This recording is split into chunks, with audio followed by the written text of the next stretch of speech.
Hi, yeah, welcome back. We had a couple of audio issues there, it seems. Thank you, T. Earl Grey Hot, for pointing that out to us. That, I believe, is now fixed. I can see the audio meters moving. Anyway, I'm Russell Kirkby. This is the VAINGATE Chronicles on Sidariel. I'd like to introduce you to Max Easy, who plays Edrin in VAINGATE, in the VAINGATE Chronicles, and Barry Tahira, who plays Milford Brixton.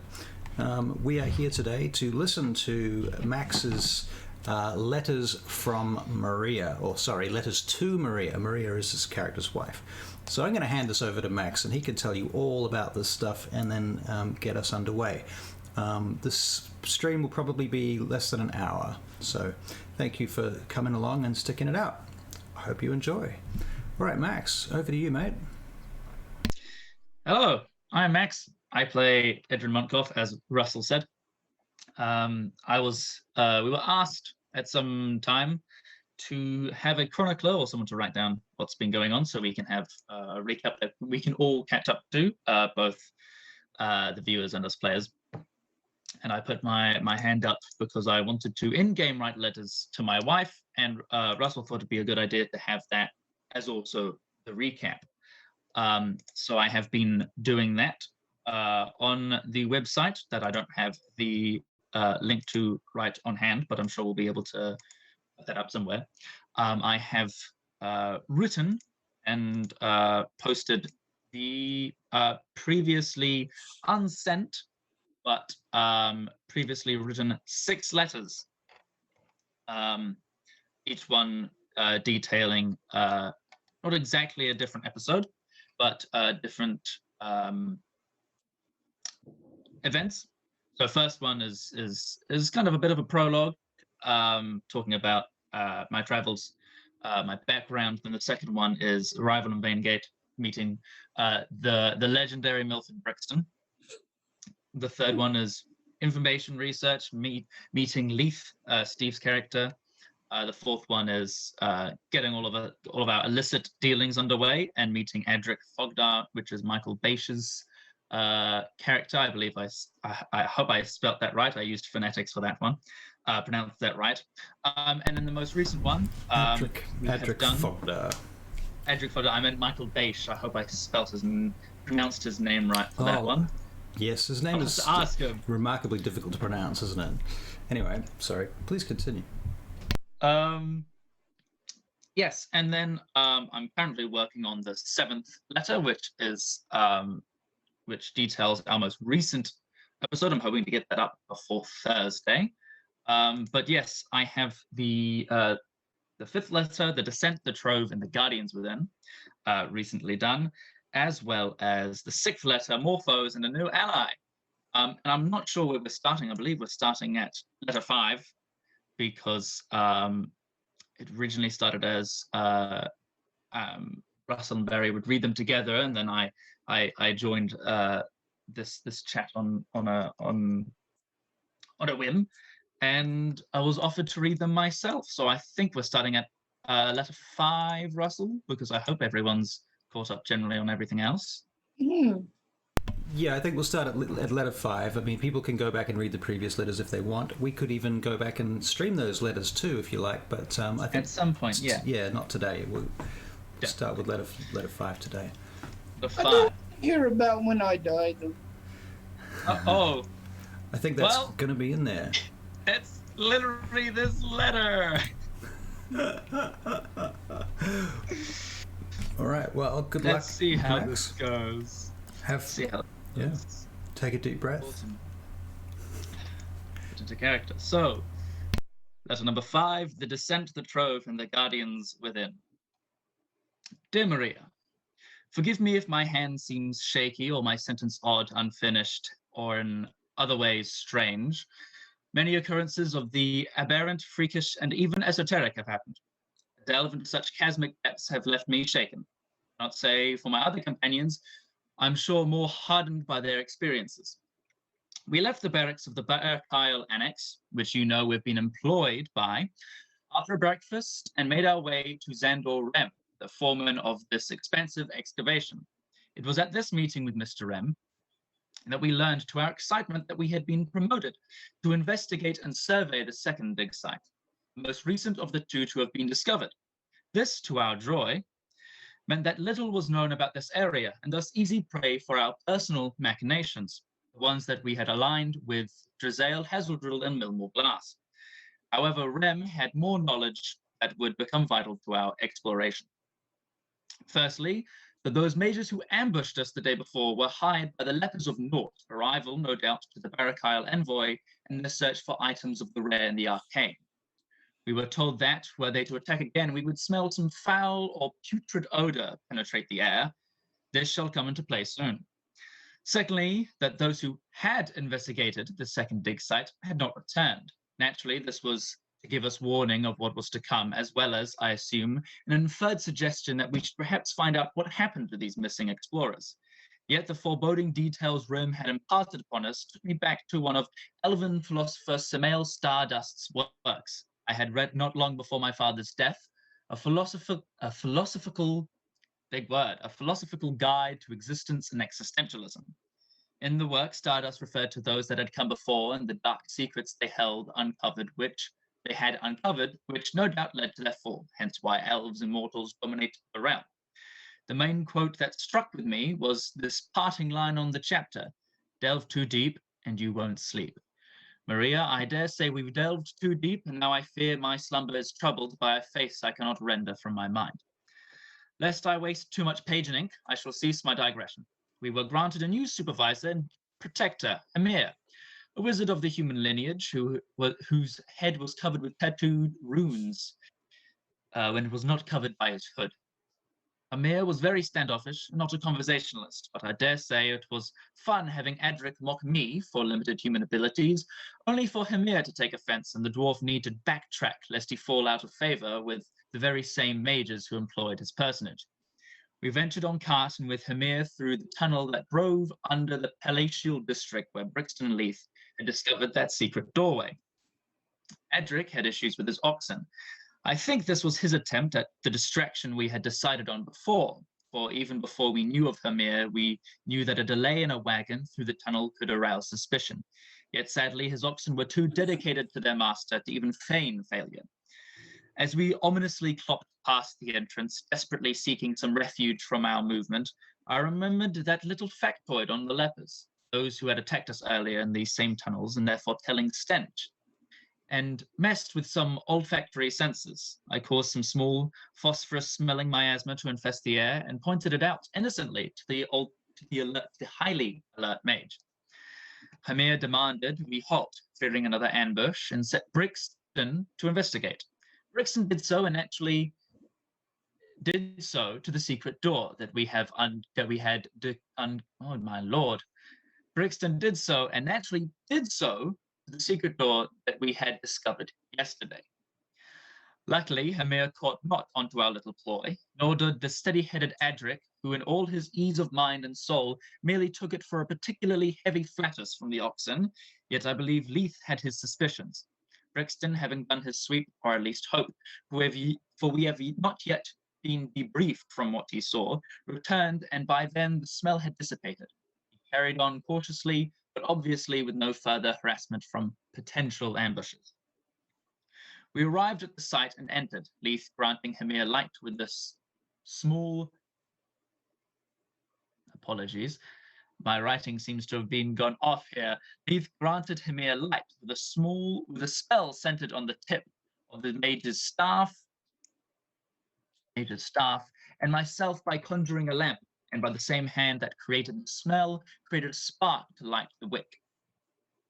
We ventured into a ruined corridor. Those who could be... sorry. My own writing confuses me sometimes. I need to edit this.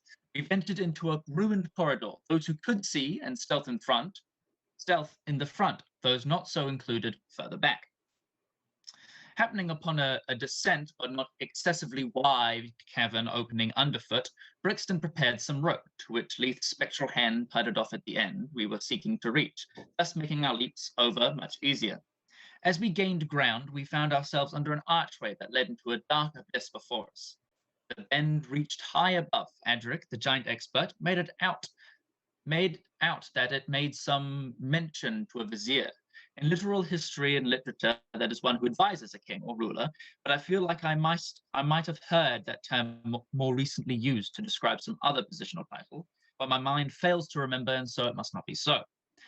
A scuttling noise was then heard in the darkness.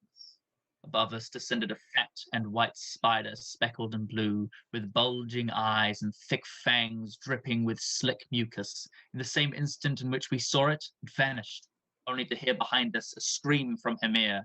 We turned to our flank and saw his veins dark, his skin pale, as behind him, piercing his scalp with malignant pincers, the spider injected its venom into his flesh before vanishing once more to a high vantage point. Adric and I rushed forward, seeking to help, to heal, or to save Hymir. In his standardly brave decision-making, Adric drained Hymir's body the venom that coursed through him. In some miraculous chance of fate, he acted fast enough to do so for Hymir's benefit, and as a dwarf took little heed to what small pain was inflicted upon him, if any.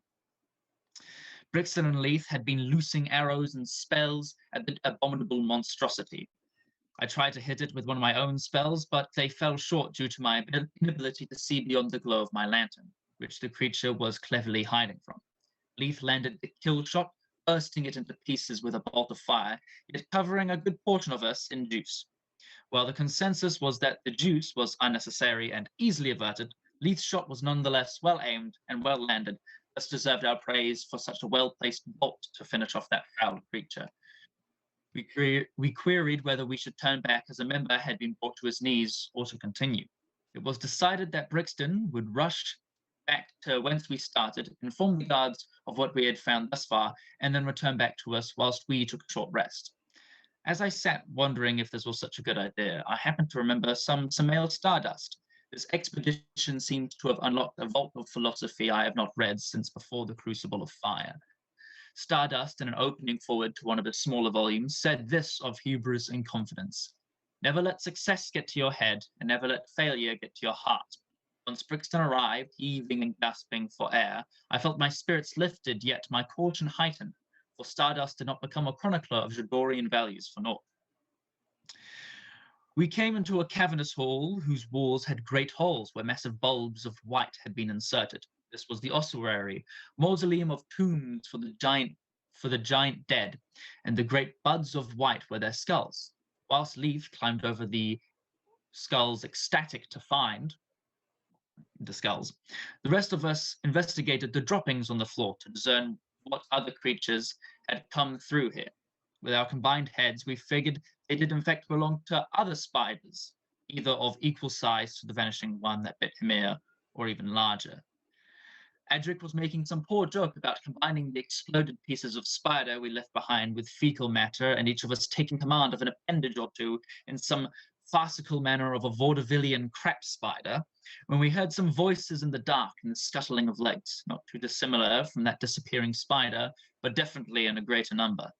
We all hid, Hymir and myself snuffing our light, sacrificing our inability to see for our ability to hide. The others, I'm sure, felt at no disadvantage in their own abilities due to their innate vision in the darkness. I listened on in their conversation, two voices as they passed us, via a spell I cast whilst I could still see. They mentioned that she would not stop talking, that they weren't sure whether they should feed her or fill her mouth with tar due to her non-stop talking. I could not see this, but was informed once they had moved on that they were two drow, pale elves that dwelled deep underground, dealing in slaves and worshipping spiders. It made sense then that they were mounted atop the rear of two great widows, much larger than the single pale one that nearly killed Hymir, and on these arachnids' backs were cages, each carrying a figure. Once they passed, we discussed whether we should sally forth or with them or return back. We took a small vote as to what we should do, and while it was decided we were not used to anyone or even ourselves dead, nor was any of the information we were to be captured along with these two unfortunate. I'm not entirely sure what I meant there. We took a small vote as to what we should do. We decided that we were not used to anyone, even ourselves, if we were dead, nor was the information that we gathered useful if we were to be captured along with the two unfortunate souls we found within. I was reminded of a critique Stardust made on the allegories of Felix Jadot. The majority is not always right. Yet it was not this that I think turned us against our own vote, but what Brixton found in a short matter of time post this following conversation. He offered to follow, keeping his distance, and report back. We gave him a whistle, which Edric could have used in the tunnel when we were set upon by the lepers mages to act as an alarm for aid, so that if we need to run, he could indicate to us at a good distance. For if he were discovered, what good would keeping quiet do when being chased down by 4 foes? 2 of them, no doubt, held poison in their fangs more potent than the ones that plunged into Hamir. Brixton, the master of stealth and shadows that he is, ever willing to risk life and limb for those who need it, discovered that in those cages was a small child, and in the other a woman, who the drow were undoubtedly complaining about before, none of whom looked like they belonged to the envoy and were so either independent contractors like yourselves or were captured elsewhere for other reasons. But lo, Brixton, along the way to following them, came across a mighty sight, and thusly beckoned us to follow once the spiders and their riders had continued further. The sight, once we had reached it, was truly stupendous. A sight and so a discovery so awe-inspiring that Hamir commented that this was a historic moment in our lives, and I must agree with him there, for even my pessimism and dull view of life seemed to brighten and weep with wonder at this find. It was a great ship, a vessel built assuredly for those of the giant's proportions. Much of the ship's boards and meat had rotted away, but the bones of the mighty spectacle remained, like the carcass of some great leviathan left to rot without the pickings of vultures and buzzards to clean its insides. It sat somewhat collapsed, with chests gleaming in the slight light that was cast down from the ceiling, small gaps of light coming through like beams of moonlight through an overcast sky. The hull was shallow, like that of a longboat, so that, in its practical use, it could be lifted by the rowers and carried across land, so that it was not bound by the sea and phobic of the earth, easily be beached and then set off again, be turned upon its side for shelter, and navigate in the shallow waters as well as double-ended, so that, should it need reversing, there would be as little resistance in its retreat as there would be advancing forward. A single mast reached high into the cavern's atmosphere. The tattered remains of a once furled sail hung in moth-ridden strips, lay in stagnant water with no evident or clear way of exit nor entrance. In the same place, we beheld a mural of a singular moon. Yes, Maria, not the scattered remnants of that generations have gazed up at and grieved for the loss, but the holy and collective structure of a sole moon. Its architecture more evident in its completed and singular form. This in itself dated the ossuary's age. Theory amongst our group is that this was some ceremonial ship where the dead's riches or loved ones' offerings were interned, most likely belonging to a collection of storm giants as they do favor the sea. Adric found some pillar or headstone in the giant that read, "Here lies the vizier," before the rest was hidden by the ground in which it had half sunken into. I stayed back for a while, unsure of the drow and their mount's location, when I heard Brixton begin to worriedly speak to Leaf. There was an avalanche of gold. This enough, I figured, was dangerous in itself, unsteady foundation, loose footing and all. But as I watched through the low light that penetrated this tomb, I saw rise from the golden sea of coins and riches a skeletal, serpentine-like being. It turned its glare upon my closer compatriots and attacked. Brixton loosed an arrow.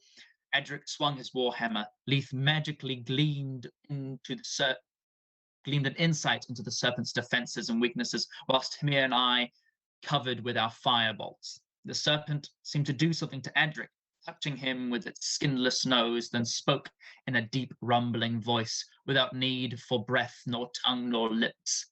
Breeze. Yet Adric stood his ground, unfrozen, able to strike it at once more.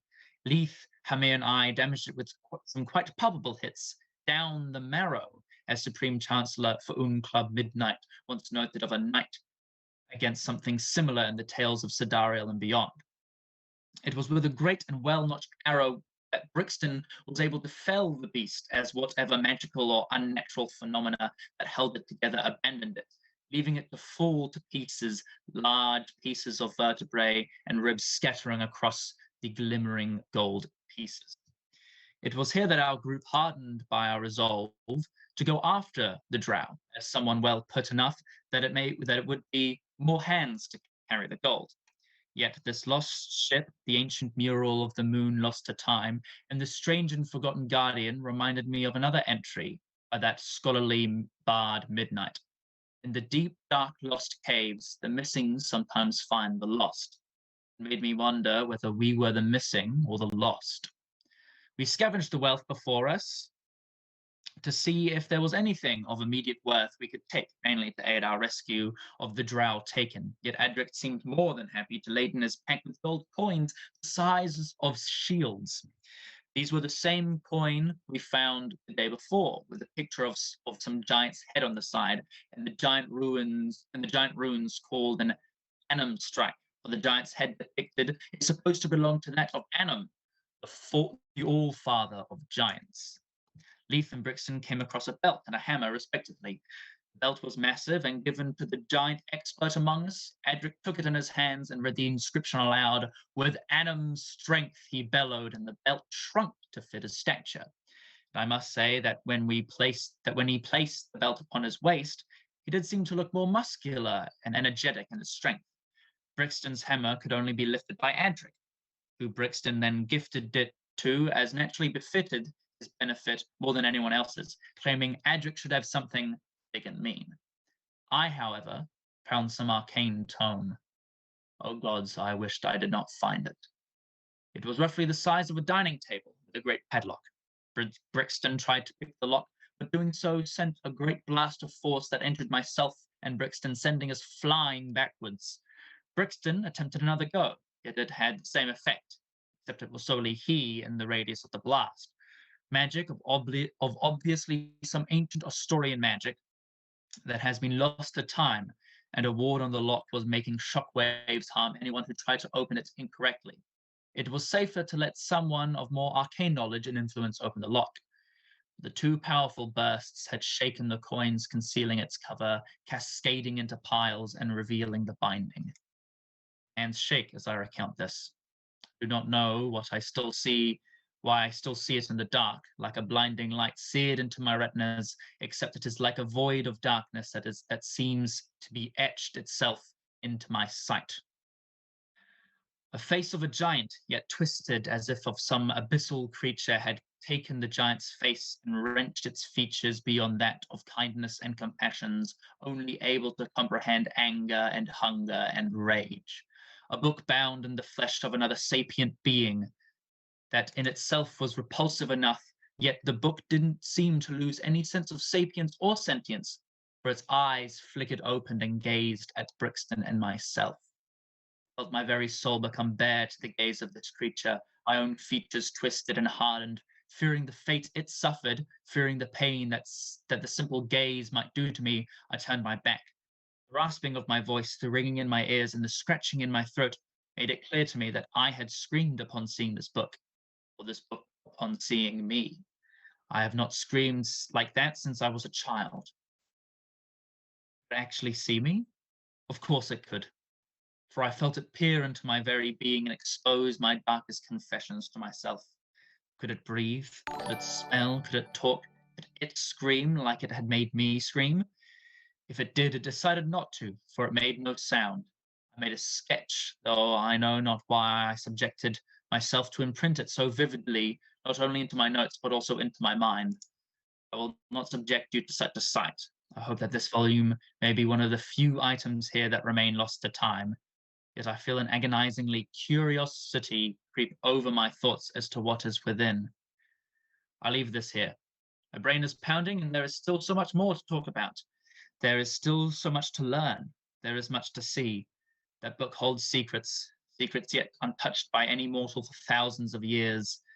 If I could read it, even just glimpse at something in there, then maybe... My best regards to you, Maria dearest. Signed, Baron Edrin Stywell Krilinovich Montkov. End of letter 5. Wow, thank you. That was 5. awesome. So should we continue with the next letter? As long as we have time. Do you need a break? I'm fine. I might, if it's okay, grab some water. I'm a little bit parched. Yeah, no, go for your life. Barry and I can sit here and talk about you while you go and grab water. Ah, lovely. Awesome. I'll be right back. Actually, No no, I'm worries. taking my headphones off. So Barry, I had to put your mic on mute during that because we were listening. So if you just press your button, you'll be able to talk again. I see we have a new subscriber. Yay! Thank you for coming. A new follower, anyway. I'm not sure. I realised that the alert box was in the wrong place because I basically made this little interface for today's stream this morning in about 5 minutes. Can you hear me now? I can hear you now. Yay! Welcome back. Yeah. So yeah, what do you think of Adrian's latest letter? Far out. Not bad, eh? Not bad at all. Not bad at all. What's it like having someone describe your character's actions during a role-playing game? Oh, it's kind of weird because you can see how somebody sees you, Right. and you might not see yourself at certain times in that way when you're Right. doing what you're doing. Right. You know? And some of it confirms that you are role playing the way you should role play. Well, that's good. Yeah. Yeah, it's good that way. It confirms, okay, I'm doing the right thing. The right thing's coming across. I love the way Adrian embellishes all the details so that the stuff that I left out that makes my DMing sound amazing. Yeah. Whereas if you were actually there, you'd be like, oh, Russell's like, okay, so you go into a room and there's a thing and you kill it. And then Adrian's version is, you go into this vast complex and blah, and and details and descriptions and all these extra adjectives and stuff. And I'm like, oh, I didn't say all that shit. That's that's great. The way you describe it gives it that feeling. So I think you say the exact same thing, but just in shorter, more concise words. And then obviously Adrian in his a little bit too well educated and too kind of poetic manner wants to add so many more adjectives and descriptions, but Right. that's kind of just a lengthier version of what you get from what I get from you Right. from your descriptions. Well, my descriptions at times can be quite verbose, and on the other hand, sometimes they can be quite Spartan. So, you know, it kind of depends, and it depends how much technical crap I'm dealing with too. Because when you're streaming and you're DMing and you're also producing the channel at the same time, there's a lot of things to do, and trying to stay on top of that and be creative is a massive amount of focus that's required to do that. It's quite hard, but I love the fact that you pretty much make up for my lapses, which is awesome. All right, so if you guys are ready, should we move into the next letter?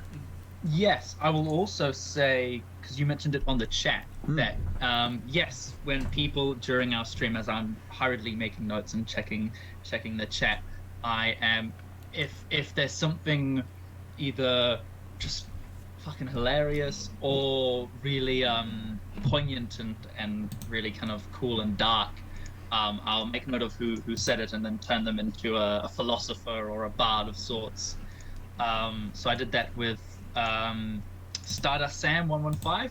Right. Made him Samael Stardust, the elven philosopher. Right. And Super Midnight Fan Club, I called him the Supreme Chancellor for Club Midnight. Right, yeah, I saw that. That's great. So anyone watching this, you want to, if you've got some cool ideas for words as the stream comes up, that's definitely a cool thing if you want to get in on an in-world character that I will definitely be referencing each time you say something really cool or poignant or just point something out. As someone said, Edrin the Odious at one point, and I thought, how am I going to be able to put that in? Some of the characters said it. I can't really give myself the title Edrin the Odious. Might be able to do that at some point though if I have become particularly smelly like I was on the first day, as Milford pointed out. Very gross and dirty.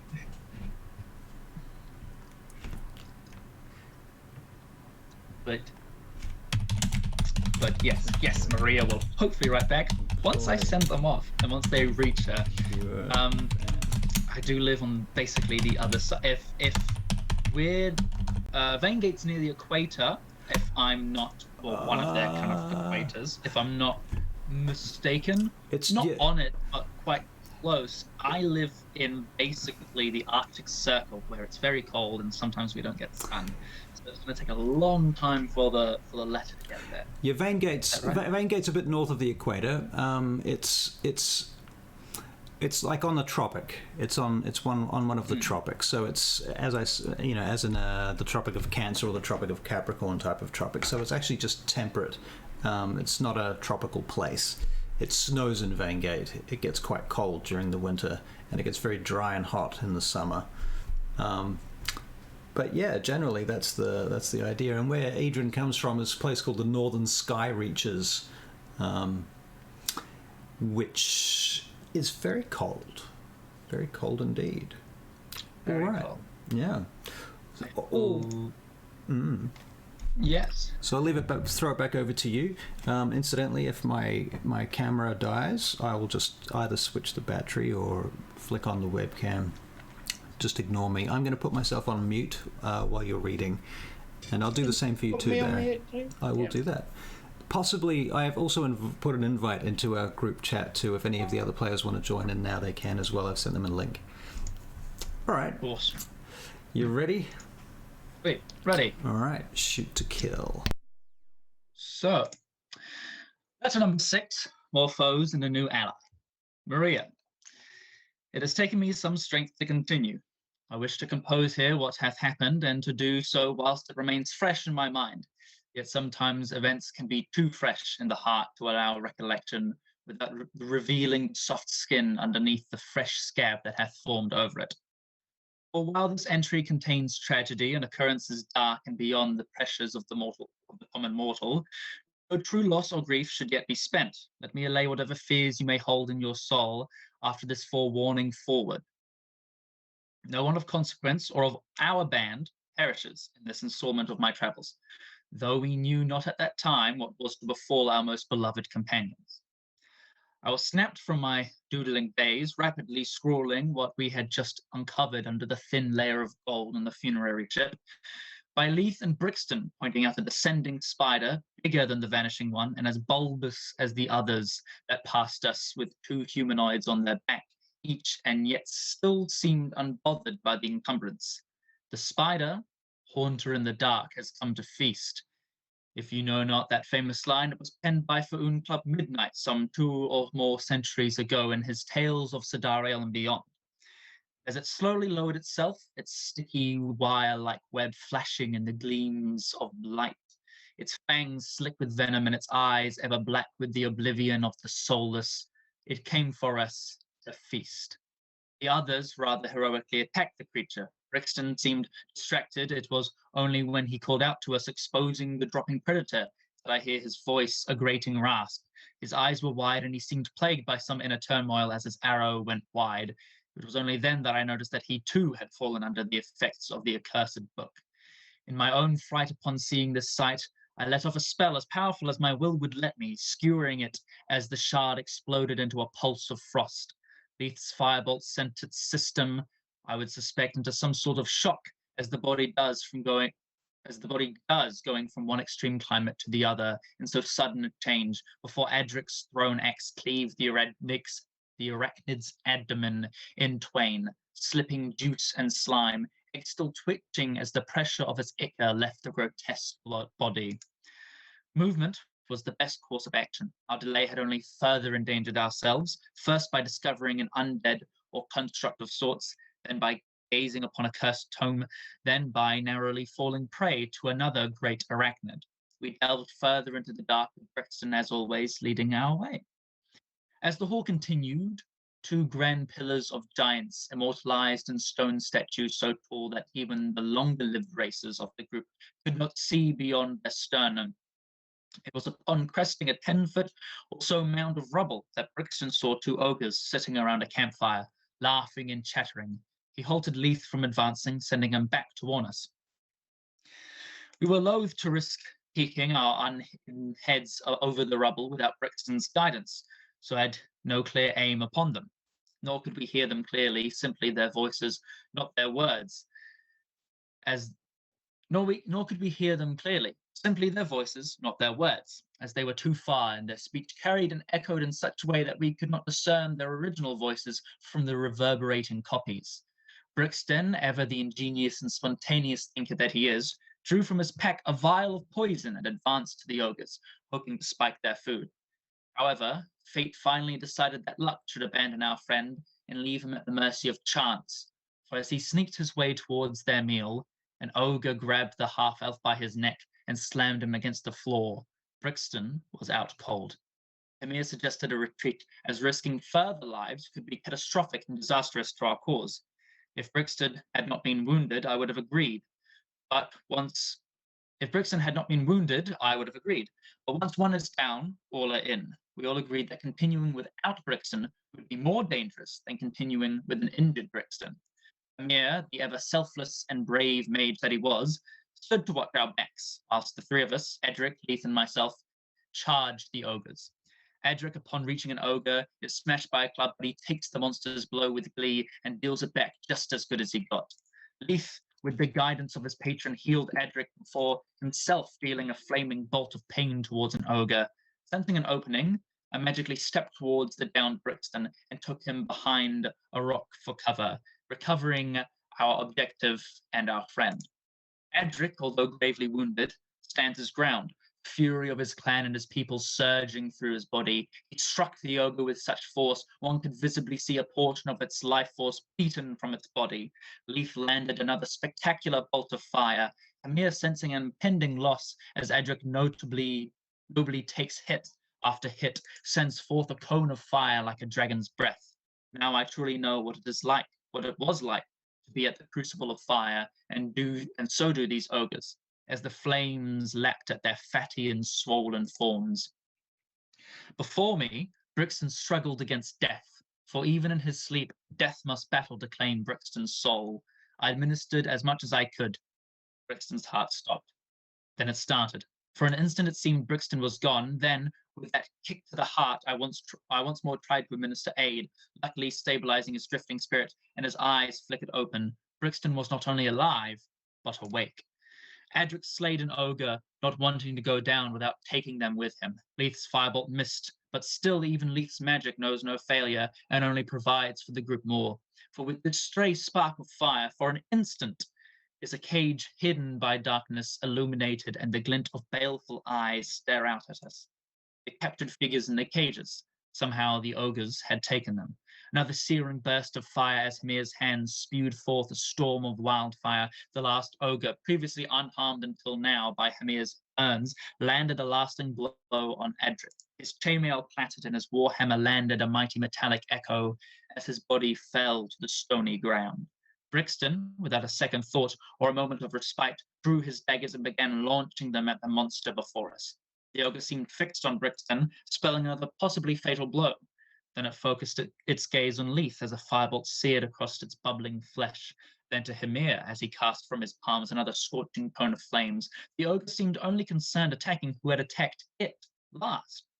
With that in mind, I took my chance, dashing to Edric, and, on the high of Brixton's revival, attempted to administer help with Edric, failing poorly as he continued to hemorrhage blood from his wounds. Brixton announced a solution, and I ran with it, emptying a healing potion down Edric's throat. Even facing off against an ogre after narrowly escaping the clutches of death's claws, does Brixton still have within him a keenly aware and astute mind. Leith, with a masterful shot that was expertly matched with his slaying of the spider, engulfs the ogre's head in fire, and he landed with the other ogre in the fiery pit the two had been roasting from. We moved cautiously to the cages. Leith's stray shot had brilliantly illuminated for that split second, and we saw the two figures within each of the cages. The figures from before in one, the drow riders that passed us some time ago in t'other. As for the giant spiders, they lay dead amongst the rubble, for it was their torn and dripping appendages that the ogres had savaged with their tusks. Brixton, whilst indulging us in the the place in the dark he visited during his short tenure in the afterlife, picked the lock of the cage belonging to our somewhat familiar strangers. Only one stepped out, an elf woman. The other, alas, had seemingly succumbed to the darkness and the gloom of the Underdark we were now evidently well delved within. Leith began attempting to converse with these dark elves. Despite their pale, near transparent complexion, the misnomer must come from their environment or their souls. Legends speak of their unnaturally cruel, callous hearts, though I, for one, believe that we are all products of our environments. Some accept the villainy pressed upon them, others reject it. Neither one is more noble than the other, for rejecting villainy is not a noble act, but instead most a common, decent act a mortal life can make. Yet, the bar of morality is set low in our realm. These drow seemed incapable of understanding the terra firma language of the elves, in spite of their own biological connection to that most noble of races. Leith attempted it in common, yet how they would converse in the tongue of the most lowly of mortals and not comprehend that of their surface-dwelling cousins is beyond me. Yet, as suspected, they seemed just as confused at the strange collection of vowels thrown at them as before. Edric stepped forth, being a master of all things underground. He spoke their tongue, a harsh yet incredibly interesting dialect known as Undercommon. Despite desperate for freedom from these cages, the drow promised to enlighten us the way to treasure, more treasure than we had passed previously, the one held within the eon-decayed ship. Edric's lack of suspicion in regards to their ulterior motive was well founded, yet I believe he might have taken them too literally. My comprehending spell of languages was still up, for although it seemed like hours, we had only been passed by these drow not half an hour ago. I believe that perhaps it wasn't the treasure or leading us to it that they had their sinister intent, but perhaps what laid within that hoard of wealth they promised us upon release. That serpentine skeleton that had assailed us as we inspected the gold with the funerary ship was probably one of many guardians the Asturians summoned or instilled within these ruins, protecting their beloved and most revered from grave robbers and tomb raiders, that is, us. I realized at this moment that we had been most rude to our rescued sister, for a sister to the daughters of Twilight she was, and introduced myself accordingly. Gadael Dala Talandaran, a cleric who had been studying with the daughters of Twilight for 50 years. By my life, her studies had taken up the whole mortal sum of my own being thus far, stood grander than myself, but I dare say not as looming as Master Leith. She was of a dark complexion, her sapphire eyes glazed upon all she saw with the radiance of her deity. White silver hair swept from her face, meeting with alabaster robes of devoutness she wore under panels of tanned and leathered armor. From her belt and pack, once they had all been returned to a person, hung weapons of deadly means and impeccable make, a spiked mace, a well-tempered longsword or crossbow. Madame Talandaran seemed more than prepared for her journeying below the surface. Yet character is in the heart of the mortal flesh that comprises our bodies, for in her countenance one could see the strength of a determined soul, one whose purpose is heaven sent, quite literally, for her opal eyes seared with the dedication that could not be waned or wavered by any mortal or immortal being, save for that of her most zealous faith. Gadael was sent down into these ruins in accordance to the orders of her deity, yet, vague on specifics, she tarried not, held no reservations nor second guesses in her mission to uncover what her most holy of patrons had guided her to seek. It is truly strange to see two elves, both of the most moral upstanding, holding fast to a most tangible faith, both seeking the guidance of the daughters of Twilight, yet for them to seemingly separate their methods of obtaining divine magic, or to whom they pledge their souls, Leith's pact to a being versus Gadael's devotion to divinity. These drow riders claimed they were escorting Gadael to hell as she was wandering and thus lost. However, the way in which they restrained her, moved from her person her effects, and then, whether they accompanied her or whether another poor soul picked up along the way, before or after Gadael, a fellow cellmate's passing, it seemed very unlikely that they were entirely speaking the truth in this regard. Once we had discussed exactly what we were going to do with these drow, keep them in their cages or float them around on a floating disc spell designed by none other than the great Pencer himself, it was time for a rest, as all of us were rather exhausted from our day's exploration. and those of us, such as Hamir, Brixton, and Adric, who had taken some grievous hits in the previous combats, needed to take a rest. And so we rested, taking stock of our luck and our supplies before finally finding slumber. At least most of us, as Leith with his elven presence stood watch while he rested, giving company to good Dale, whilst she searched for her stolen inventory. For spending such a tediously long time in those cages without sustenance had left her famished. In that hopefully dreamless sleep for the others, and my terror-ridden doze, I shall leave this entry here, having defeated several creatures of great power, freeing one who will no doubt become a great ally and a friend of ours in the hours and days to come, and thus gaining a long and well-deserved rest. Hope this letter and all that I write down here reach you. I'm aware that as we suffered some casualties, close to fatalities, during our time here, that I may never return to the surface to post these to you.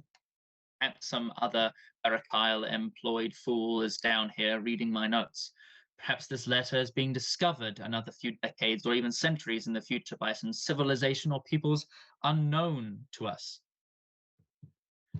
Perhaps this remains a scrap of my undecipherable letters of a man lost in the caves and tunnels of the Underdark. For you and you alone know of my script that I write in. Perhaps I should teach it to one of my companions, should something untoward happen to me. May love and prosperity find you, Mariah dearest. Baron Edrin Stywell Plinovich Montkov. End of letter.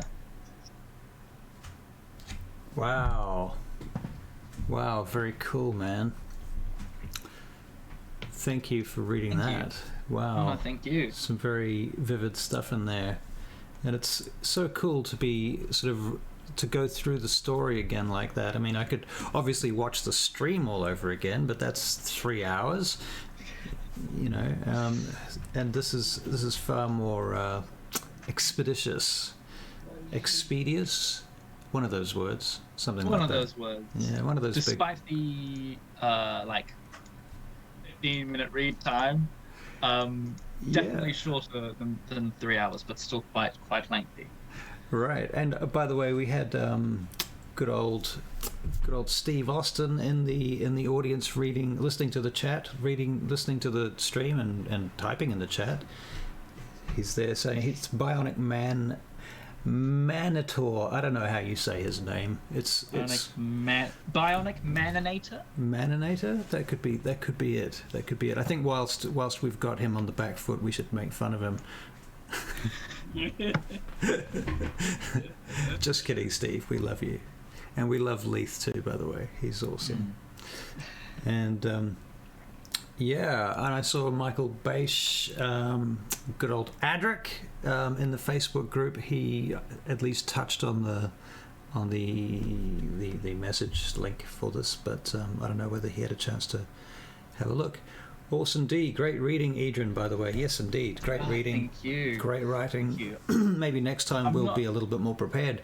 That all of us will, because this was very much a last minute, hey, let's do this thing. Adric, when are you going to write my book, The Adventures of Milford Brixton?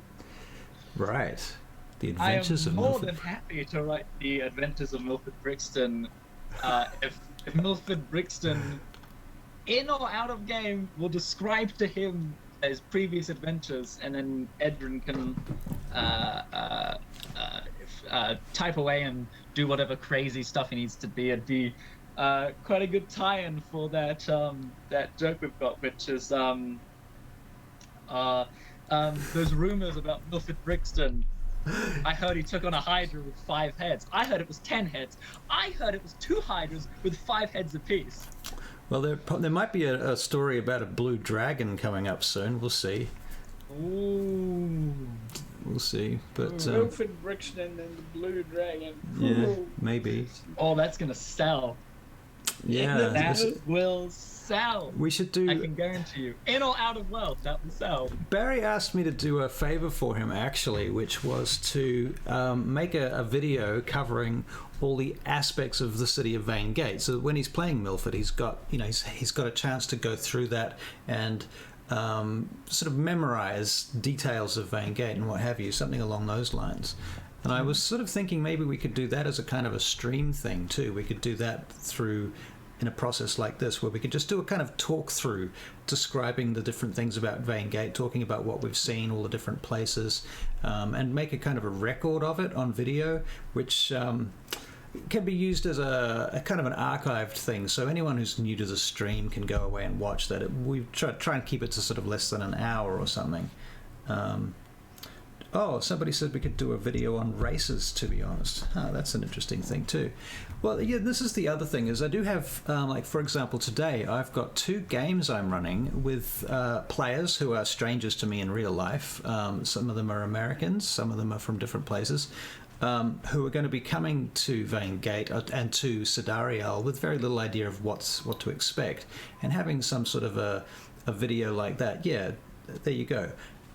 Might be really useful to have some backstory and history and what have you for them. So I don't know, maybe Milford Brixton's guide to VAINGATE could be a thing too, you know? Good. Milford Brixton's guide to VAINGATE. Right. Yeah. I don't know. It's kind of like Volo's guide to monsters, but different. Yeah. Yeah. Milford dictated it, and Edrin just sat there writing it all out. Right. I don't know. Anyway, something like that. We can brainstorm something along those lines at some point. I mean, it doesn't all have to be Milford. Don't you know? We can have different players contributing to the world building in this regard. Yeah, one of the other guys could do the magic. Right. You could do the magic of VAINGATE. Right. You know, where to go for the magic. I'm going to be playing a game later today with one of our audience members, DrewBoy112 here, who I met through Facebook. He and a group of players that I met maybe 1 or 2 of them before. Online, we did a little bit of Rime of the Frost Maiden online. And he wanted to play a Minotaur, and I hadn't really considered Minotaurs as part of, Sidariel before. But he got me thinking about it, and I was like, well, how am I going to include this world's very sort of, you know me, I've got very strict ideas about the world. So yeah, I had to kind of come up with a backstory for that, and now he and I are working on a little bit of background and lore for how Minotaurs work into the world. And so, for example, right, so we've got actually a group of. I would love it if it was a group of Minotaurs, but I don't know if that's going to happen. Because to me, if we do something like a group of Minotaurs, we can actually explore that lore and explore the role-playing between the characters and their culture and bring that together. And instead of it being kind of just a menagerie of weird races and stuff, where it becomes more of a gimmick when everybody's got their different race and stuff, and then the conflict between them is like, oh, you're a dwarf and you're an elf, instead of, you did something to me at some point that's personal. And so the role playing becomes more personal and more specific rather than kind of generic. Anyway, that's a whole conversation that needs to be had. But thank you guys for coming along, and I think we should probably wrap up. Anyone got anything else they'd like to add? No, it was great. Yeah. Thank you. The Lepers of Nort, is that spelt N-O-R-T? It is. If you look at the map Awesome. of VAINGATE, you'll see there's a township called Nort, a district called Nort. Yes, I noticed that, and I thought, I typed it out, I wrote it out as Nort, N-A-U. Right. N-A-U-G-H-T. Right. And I was looking at that same game and went, that's probably what it is. that Nort. But I just thought I typed it N-O-R-T in the letter, but I just thought I'd make sure. But that's something I kind of went, two things I'm connecting with us. I do have a question. One question. Oh, yeah? That last letter you wrote, did you write it while we were down at the dungeon? He had to. Yes, my last 2 and the current one I'm writing are all kind of while I'm down here. No, he could have come out of the dungeon and done it by memory. Well, you haven't come out of the dungeon yet, so... Yeah, I know, but later on. Are you sort of suggesting it could be a kind of a non-linear kind of a thing? But what I'm saying is, would Milford have seen you writing that letter? Wow. Yeah. Awesome, D. You are a legend. 100% would have seen me sitting there writing, furiously writing. Okay, then I'll leave it for the game, what I'm going to do about it. Cool. Yeah. Awesome. I honestly cannot wait. I'm looking forward to this. Yeah, it's going to be awesome. All right, looking forward to Thursday. I probably need to go and do some prep for... the game you're doing today? Yeah, for Drew Boy 112 and his game. Okay, I'll see you. So yeah, thank you guys all again. Thank you for coming along. We're going to try and do this a little bit more regularly. Maybe we should do it on a one letter at a time basis, or maybe it's good having to do, what does the audience think? Do you like having a long form thing for this, 2 or 3 letters at a time, or would you prefer 1 letter at a time? What works for you guys?